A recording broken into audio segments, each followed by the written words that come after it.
If you're wondering why I have a mark on my forehead, it's because I just shot a video and had this across my face like an idiot for like a half an hour while I shot and reshot the same video. So that's why I have that before you ask.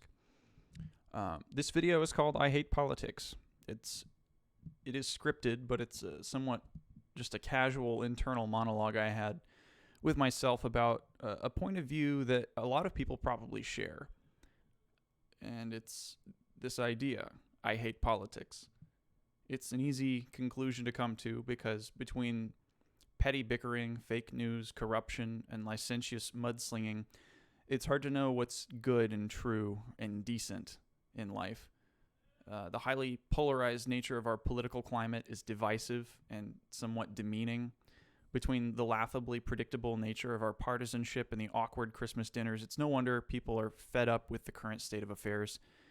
This is to say nothing of protests, riots, violence, police brutality, all in the name of justice.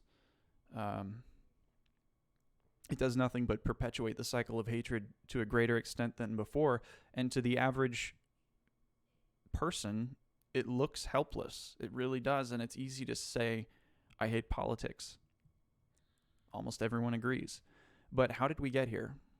What the hell even is politics, and why do people fight over it like this? Like, surely there has to be a good reason for all of this. When we say I hate politics, what is it that we really mean? So I'm going to talk a little bit about what I've come to understand, and hopefully it gives you some clarity as well. Generally and plainly, politics is how a society organizes itself in the world and the policies codified to that end. You'll notice that politics and policy share the same root. I believe that is because politics is a way of understanding how we do policy, how we do rules, and how we write them. And I'll explain what I mean. But this process is necessary. We're social creatures. There's no getting around this whole organizing bit. This is how we do it. Essentially, we begin with a moral theory of how the world should be. You might be a Christian, Jewish, Muslim, Hindu, doesn't matter. You have some kind of religious or atheistic moral framework. Buddhism comes to mind. It's a spiritual thing for some people. For others, it's just applied psychology. But we begin with some kind of moral idea about how the world should be.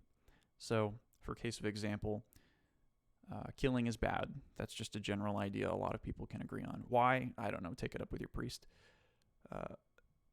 The second step in the codifying process is to discuss how best to implement this principle into a more specific rule or set of rules, and then encode them into law so that they can be applied in specific scenarios. And it's hard to come up with caveats for every scenario. In this case, don't kill is a great general principle, but what about war? Surely you need to defend your country. Maybe assisted suicide or self-defense or abortion, etc. These are all debatable topics. And I'm not saying that any particular one of these has a definite answer. These are all hard questions to address and things that are still debated. And they obviously require a fair amount of discussion. And there's a great deal of disagreement from person to person. This could be due to the individual's personality, or it could be due to experiences that have given them insight into how life is and gifted them with some amount of wisdom, hopefully. The third phase in this instantiation of law is to acknowledge that we aren't perfect and the rules we make will be stupid because we haven't accounted for everything. Supposing we make a law against killing, we might then have to contend with outlier cases. Like, what if I'm terminally ill and I actually want to die? You could argue that people don't want to die, so we shouldn't kill them. But if I want to die, that kind of breaks that argument, doesn't it? And then you have to talk about further considerations. And a lot of times these cases get muddy. These are obviously hard and important conversations to have, but they can get quite heated. You also have to contend with who is allowed to make the decision. Thankfully, in the context of this conversation, if you're watching, you probably live in the United States, and you probably or you definitely, if you live in the United States, get to enjoy the benefits of living in a democratic republic. If a king were making the decisions, you can pretty much be guaranteed that consensus will go out the window, and the only laws getting passed will be what's good for the king that doesn't make us want to kill him right now, or maybe, I don't know, just enough to keep him in power, but not definitely to his favor. The fourth phase is, once we've instantiated and identified a shitty law that is well-intentioned but poorly executed, we have to talk about how we can redefine or refine the rule to be closer to what it should be, morally speaking, and more precisely address real-world concerns. So this is where things get sticky, because our collective degeneracy in an arena of competitive cooperation for legislation in favor of our own personal interests, it gets messy. In many cases, these issues are very personal. People take argument personally, especially when the people they're talking to or the people they're trying to communicate with to get legislation passed don't necessarily hear them, or maybe don't have time to address every concern they might have. People, because of their own personal interest, can be very corrupt and not acknowledge the will of the people they're elected to serve. If they're a politician, you have very misguided endeavors by people who just want to game the system and peace out and be done. These are not common people. These are the most visible participants due to their penchant for earning screen time on television or getting elected into office. You can probably think of some examples. These are the grifters, the hucksters, the opportunists who are here to sell you something or take something from you and leave. The trouble is, in a world of misinformation, lies, and misdirection, how do you tell the good from the bad? It can often be a gamble. Some people want to do horrible things and peace out. Other people want to make their enemies look bad so that they can do horrible things, but they'll convince you that they're good. They'll trick you. They'll try to change your perspective, warp the narrative, and control the situation to their advantage. And it's dirty business. It's nasty, gross ways of behaving. And the best you can do is remember that it's not ever personal, except that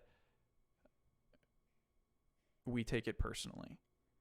Unless you did something atrocious and someone's really out to get you, but that's likely not the case. The world is too big for people to care about everybody in politics. It's not the case. Most of these people are just looking out for themselves. The point is, you're still probably asking yourself, if it's such a pain to get ourselves together and organize our society into something that behaves morally and ethically and well, why play the game at all? I still hate politics. And I believe that is because by participating in politics in a way that is morally upstanding, decent, and wholesome, you can manifest your idealized version of how politics should be done. Because if you see all of these flaws with the system, clearly you have in you some guiding principle that says things could be better and would be better. And the only way those things will happen is if the person, you, who has that feeling, also has the resolve to try. So if you think people don't debate introspectively enough, debate introspectively, introduce your ideas, be compassionate, present things in a way that's non-judgmental and open-minded to new possibilities, wish for the good of all people, and communicate to the best that is in the people you're talking to. If you're talking to someone, communicate to the best that's in them. And I mean, if we do that, the world could be a better place. The world needs more people with that sense for right and wrong, with a desire to see righteousness and justice. Be the change you wish to see in the world, and the world will be a better place. Thank you very much for watching. I hope you all stay safe. Have a great day.